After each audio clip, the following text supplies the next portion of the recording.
Hello সবাইকে, কেমন আছো সবাই? আশা করি সবাই ভালোই আছো। তো ভালো মন্দ মিশিয়েই আমাদের জীবন, তাই ঈশ্বরের কাছে প্রার্থনা করি সকলেই যেন ভালো থাকে, সুস্থ থাকে।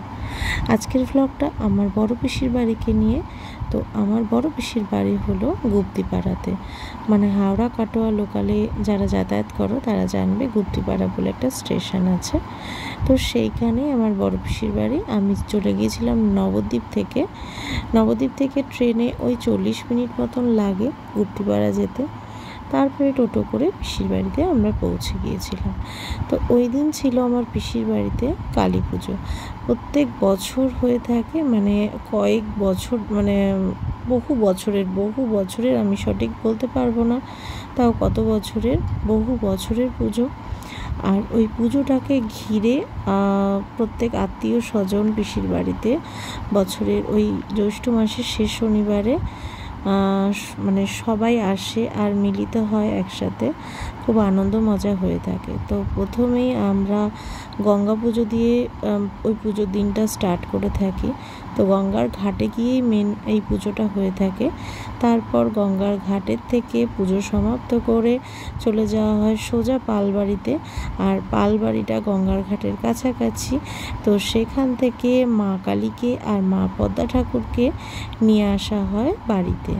তারপরে বাড়িতে মা পদ্মা ঠাকুরকে আর মা কালী ঠাকুরকে আনার পরে শুরু হয় আমার পিসি বরণ করে। তারপরে এইভাবে গণ্ডি কেটে মাকে মানে বরণ করে আর কি, বাড়িতে আহ্বান জানায়।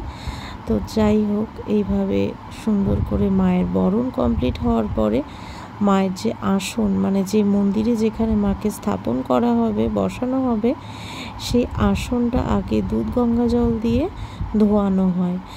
সেমভাবে পদ্মা ঠাকুরেরও আসন এভাবেই ধোয়ানো হয় দুধ গঙ্গা জল দিয়ে। আর মা কালী ঠাকুরেরও এইভাবেই আসনটা দুধ গঙ্গা জল দিয়ে ধোয়ানো হয়ে থাকে। তারপরে মা কালী ঠাকুরকে তার আসনে স্থাপন করা হয় এবং এরপরই এক এক করে পুজোগুলো শুরু হয়, মানে পদ্মা পুজো, চণ্ডী পুজো, তারপরে বারের পুজো, তারপরে কালী পুজো একদম সবার শেষে থাকে, মানে একদম রাতে থাকে কালী পুজো। তো এইভাবে সারাদিন যাবৎ টোটাল 6খানা পুজো হয়ে থাকে ওই দিন।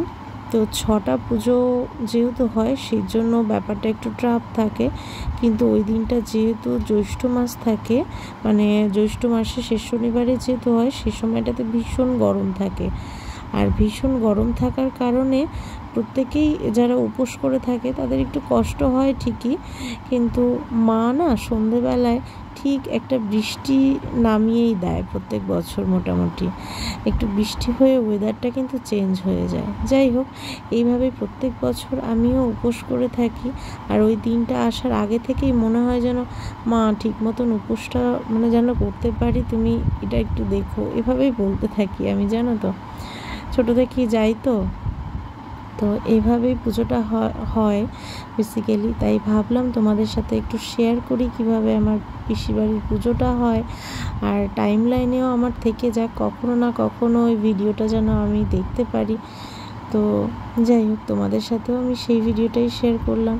যদি ভালো লাগে তোমাদের তো একটা লাইক কমেন্ট করো। জয় মা কালী। টাটা।